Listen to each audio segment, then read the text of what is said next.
এই smart teaching গ্রন্থ উন্মোচন অনুষ্ঠানে অতিথিবৃন্দ এবং আমাদের প্রিয় ছাত্রছাত্রীবৃন্দ, আমরা ছেলেকে সেই সময়টাকে চিনি যখন এই স্মার্টফোন ছিল না, যে সময় সোশ্যাল মিডিয়া ছিল। এইসব বস্তু না থাকায় সিনেমার মধ্যে একটা বই লিখতে পেরেছে, না হলে হয়তো বই লেখা লিখে হতো না। কারণ আজকের জমানায়, আজকের এই যুগে মানুষ লেখালেখি থেকে সরে গেছে। কম সময়ের মধ্যে ছোটো টপিক বিষয় নিয়ে আলোচনা হতো, একটা ভিডিও বার্তা এসব দিয়ে কাজ চালিয়ে নিচ্ছে। আমরা দেখতে পাচ্ছি রিলস তৈরি হচ্ছে। বড়দের রিলস থেকে বেরিয়ে গিয়ে আমরা হয়তো অনেক সময় 5-6 মিনিট 10 মিনিটের একটা ভিডিও হচ্ছে, ভিডিও বার্তা পাচ্ছি। লেখালেখিটা অনেক কমে এসেছে। আর যারা লেখার শখ থাকে তারা আজকে স্মার্ট আইডিয়া ব্যবহার করে, বিভিন্ন চ্যাট জিপিটি বা বিভিন্ন ধরনের এআই ব্যবহার করে শিখে নিচ্ছেন, সেগুলো এডিট করছেন। আজকে আমরা যখন কোনো ব্যাপারে বিশেষ করে স্পেশালাইজ কোনো ব্যাপারে যাই, তখন আমরা একটা সহায়ক গ্রন্থ বা প্রয়োজনীয় গ্রন্থ আমাদের দরকার পড়ে। আমরা অনেক সময় প্রয়োজনীয় বস্তুগুলোর জন্য গুগল সার্চ করে বের করে দিই। কতটা সঠিক পাচ্ছি, কতটা ভুল পাচ্ছি সেটা পরে বিবেচ্য বিষয়। কিন্তু আগে আমরা কি করছি, এই ওয়েবসাইট থেকে আমরা তথ্যগুলো কালেকশন করে আমাদের প্রয়োজনীয় তথ্য কতটা সঠিক হচ্ছে সেটা যাচাই করার সুযোগ পাচ্ছি না। আমরা যেমন আরেকটা জিনিস বলতে পারছি, যেটা হলো যারা শিক্ষকতা করছেন তারা নিয়মিত ট্রেনিংয়ে যাচ্ছেন। ট্রেনিংয়ে যাওয়ার পর তার বাচ্চা সভাপতির মধ্যেই থাকে বলছি, যেটা হলো গেট টুগেদার হয়ে।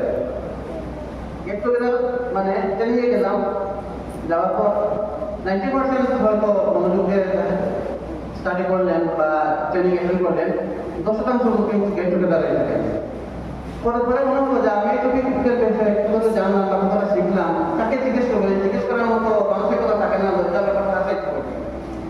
কিন্তু এখন যদি স্মার্ট টিচিং এর মধ্যে কোনো ভালো প্রামাণিক তথ্য হাত খুঁজি বা হেল্প থাকে, তাহলে জিনিসগুলো সহজ হয়ে যায়। আমাদের কারোর কাছে জিজ্ঞেস না করেও আমরা আবার রিভাইজ করতে পারবো বা এই বিষয়ে জানতে পারবো। সেরকম ধরনের এই বইটার সঙ্গে আমি জড়িত হয়ে গেছিলাম, খুবই প্রথমেই বলবো। কারণ এই বইটার রূপ এবং লেয়ার কথার ব্যাপারে একটু আমাকে দেওয়া হয়েছিল। আমি কতটা পেরেছি জানি না, কিন্তু প্রথম থেকে প্রতিটি টপিকই খুব ভালো লেগেছে। যেমন ছাত্রদের মনোসংযোগ করে রাখার উপায়, আজকের সমাজে এই ছাত্রদের মনোসংযোগ করে রাখার ব্যাপারটা অত্যন্ত কঠিন। আমরা মনোসংযোগ করে রাখা, নিজেরাই মনোসংযোগ ঠিকমতো ধরে রাখতে পারি না। পকেটে মোবাইলের অনেকটা শুধুমাত্র একটা ঢুকা পড়ে গেল, একটা হোয়াটসঅ্যাপ মেসেজ এসে বা একটা মেসেজ এসে বলি আমরা মনোযোগ সংযোগ পকেটে চলে যায় মোবাইলের মধ্যে। ছাত্ররা কীভাবে মনোসংযোগ করে রাখবে, স্বাভাবিক খুব কঠিন ব্যাপার। সেই কাজ সেখান থেকে শুরু করে বাবা টিচারের অ্যাওয়ার্ড ডেভেলপ করতে পারে, সেই পর্যন্ত গিয়ে শেষ হয়েছে ছেলেমেয়েদের এই বইয়ের টপিকগুলো। স্বাভাবিকভাবে আমরা যদি প্রত্যেকটা টপিকের সঙ্গে আলোচনা করি, তখন সবই গুরুত্বপূর্ণ টপিক। একটা সাথে আমার কাজে লাগিয়েছেন, সেদিন আমাকে ধন্যবাদ করে চাই। সেটা হলো বইয়ে ইলাস্ট্রেটর, এই মনোসংযোগ করে রাখা, শিক্ষকদের মনোসংযোগ করে রাখার ব্যাপারটা আমার মাথায় এসেছিল। আমি তখন বললাম, যদি আপনি যদি অপরে ব্যবহার করে বসিয়ে যান, তাহলে হয়তো অনেকে এই বইটা হাতে নিয়ে রেখে দেবে। অন্তত একটা ছবি রাখবে, যা ছবি দিয়ে মানুষকে বোঝানো যাবে। তখন ইলাস্ট্রেশনের কথা এসেছিল। উনি পরিশ্রম করে একবার লেয়ার করে দিলেন, বিশ্ববিদ্যালয় করে আমার আলোচনা করতে দিয়ে। সেই লেয়ার পেয়ে আবার প্রত্যেকটা টপিকের সঙ্গে একটা করে ইলাস্ট্রেশন যোগ করে, এবং ছেলেমেয়েরা একটা বাদ দিয়ে দিল, একটা বিষয় করেছিল সবগুলো ইলাস্ট্রেশন ছেলেমেয়েরা নিজে করেছেন। আবার বইটা লেয়ার করে সবাই করে পয়সা বেশি লেগেছে। একটা মানুষ একবার কাজ করে, সেই কাজ ফিক্স করছে আবার। কিন্তু উনি বইয়ের যতটা গুণগত মান ভালো হয় সেই চেষ্টায় এই ধরনের পরিশ্রম করবেন। সাংবাদিক সেলিম খানকে আমরা পেয়েছি প্রায় 20 বছর, কিন্তু একটা বই লেখা ওনার হয়নি। আমি অনেক বলেছি যে ভাই আপনি একটা বই লিখতে হতো, পত্রিকার বেলায় আসলে লিখবেন, কারণ সেগুলো আপনার কাছে পুরনো হয়ে যাবে, একজন জন রাখবেন, আপনার নিজের কথা আপনার কবি রাখবেন। কিন্তু আমি ওনাকে কথা শোনাতে পারিনি।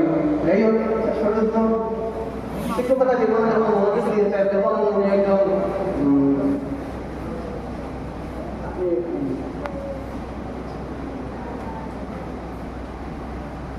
টিচার এডুকেটর বা যেসব পার্সন যারা কাজ করছে তখন মনে হচ্ছে যে না আমার এই লেখাপড়া যদি ক্লাসের ভিতরে ঢুকে তাহলে ভালো হবে এবং সেটাও তো সেই কাজে হাত দিয়েছেন অনেক দিন পরিকল্পনা ছিল পরিকল্পনা বাস্তবায়ন করতে প্রায় 3 মাস লেগেছে আমাদের 3 মাস আমরা একসঙ্গে কাজ করেছি করে এই বইটা আপনার কাছে তুলে দেওয়া হচ্ছে উনি সেটা পিডিএফ ফরম্যাটে করেছেন তারপরে আমি ওনাকে রিসেন্ট করেছি এই ফরম্যাটটা যাতে ডিস্ট্রিবিউট না করেন এবং এজন্য পুরোপুরি আমি যাই আপনারা পিডিএফ পাবেন না মাফ করবেন অ্যামাজন বা অন্য কোনো যেগুলো সাইটে বই পাওয়া যায় সেসব সাইট থেকে কেনার ব্যবস্থা করা হবে তাছাড়া সেলিম খান তো কাছেই আছে যেভাবে আপনারা ইচ্ছা করবেন একটা কেন ফিজিক্যাল কপি কিনে নিতে পারবেন দয়া করে পিডিএফ মানে পিডিএফ পাবেন না সেটা আমি বলে দিচ্ছি শোনার হয় আমি ওনাকে ডিসাইড করেছি যাতে পিডিএফটা